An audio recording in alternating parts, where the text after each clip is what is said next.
একঘেয়েমি কাতল মাছ যদি খেতে আর ভালো না লাগে তাহলে এভাবে একবার ফিশ ফিঙ্গার বানিয়ে খেয়ে দেখবেন। আশা করছি আপনাদের সকলের ভালো লাগবে। হ্যালো এভরিওয়ান, সোনালিস কিচেনে আপনাদের সকলকে স্বাগত। কাতল মাছের ফিশ ফিঙ্গার বানানোর জন্য সবার প্রথমে আমি 3 পিস মাছ নিয়ে নিয়েছি। একটি জলে হলুদ আর লবণ দিয়ে ভালোভাবে সেদ্ধ করে নিয়েছি। মাছের পুরে দেবার জন্য আমি এখানে পেঁয়াজ, আদা, কাঁচা লঙ্কা, রসুন পেস্ট করে নিয়েছি। এবারে মাছগুলো ভালোভাবে সেদ্ধ হয়ে গেলে আমি একটি পাত্রে ঢেলে নিয়েছি। একটু ঠান্ডা হয়ে গেলে মাছের কাঁটাগুলোকে ভালো মতো বের করে একটু মাছগুলোকে কিমার আকারে বানিয়ে নিয়েছি। একটা টিপস, মাছগুলোকে সেদ্ধ করার জন্য অবশ্যই কিন্তু হলুদ আর লবণ জলে দিয়ে নিতে হবে। এবারে ভালো করে মাছের কাঁটাগুলো বাছা হয়ে গেলে মাছের পুরগুলোর ভালো একটা কিমাগুলো ভালো মতো বানিয়ে নিতে হবে। এই জন্য একটি ফ্রাই প্যানে তেল দিয়ে আমি পেস্টটা ঢেলে দিয়েছি। পেস্টটা একটু নাড়াচাড়া করে একটু শুকনো লঙ্কার গুঁড়ো দিয়ে নিয়েছি কাশ্মীরি, আর একটু স্বাদ মতো লবণ দিয়ে নিয়েছি, আর একটু সামান্য হলুদের গুঁড়ো দিয়ে দিয়েছি এর মধ্যে। এবারে ভালো মতো একটু কষানো হয়ে গেলে আমি এর উপরে মাছের কিমাগুলোকে দিয়ে দিয়েছি।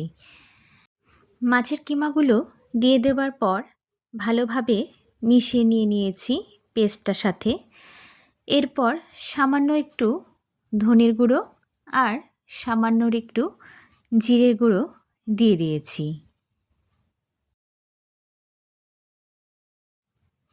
এবারে হালকা একটু নাড়াচাড়া করে ওপর থেকে ধনে পাতা কুচি দিয়ে দিয়েছি।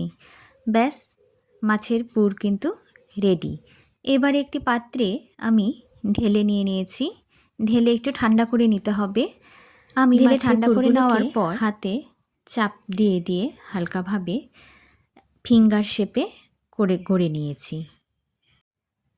এবারে আমি একটি বাটিতে 2টো ডিম আর 2 চামচের মতো কর্নফ্লাওয়ার, সামান্য একটু গোলমরিচের গুঁড়ো আর একটু বিট নুন দিয়ে আমি ফিশ ফিঙ্গারের ব্যাটারটাকে ভালো মতো বানিয়ে নিয়েছি। আমি এখানে বিট নুন ব্যবহার করেছি, আপনারা চাইলে খাবার লবণও কিন্তু ব্যবহার করতে পারেন। এবার ফিশ ফিঙ্গারটাকে ব্যাটারে ডুবিয়ে ব্রেড ক্রাম্বসে কোটিং করার পালা। উল্টে পাল্টে এভাবে ভালো মতো কোটিং করে নিয়েছি। আমি এখানে ডাবল কোটিং করেছি। ডাবল কোটিং করলে কি হয়, বেশ খেতে ভালো হয় আর মুচমুচে হয় খেতে। ব্যাস, এভাবে আমি ফিশ ফিঙ্গারগুলোকে ব্রেড ক্রাম্বসে কোট করে একে একে বানিয়ে নিয়েছি। ফিশ ফিঙ্গারগুলো এইভাবে এয়ারটাইট কন্টেনারে রেখে ফ্রিজে রেখে দিয়েও কিন্তু বেশ কিছুদিন খাওয়া যেতে পারে। তখন যখন খেতে ইচ্ছে করবে ফ্রিজ থেকে বের করে ভেজে খেয়ে নেওয়া যাবে। এবারে কড়াইতে তেল দিয়ে লো টু মিডিয়াম আঁচে আমি ফিশ ফিঙ্গারগুলোকে ব্রাউন করে একে একে ভেজে নিয়েছি। তাহলেই রেডি কাতলা মাছের ফিশ ফিঙ্গার।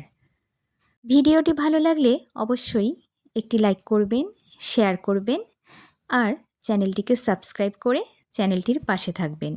ধন্যবাদ, ভালো থাকবেন সকলে।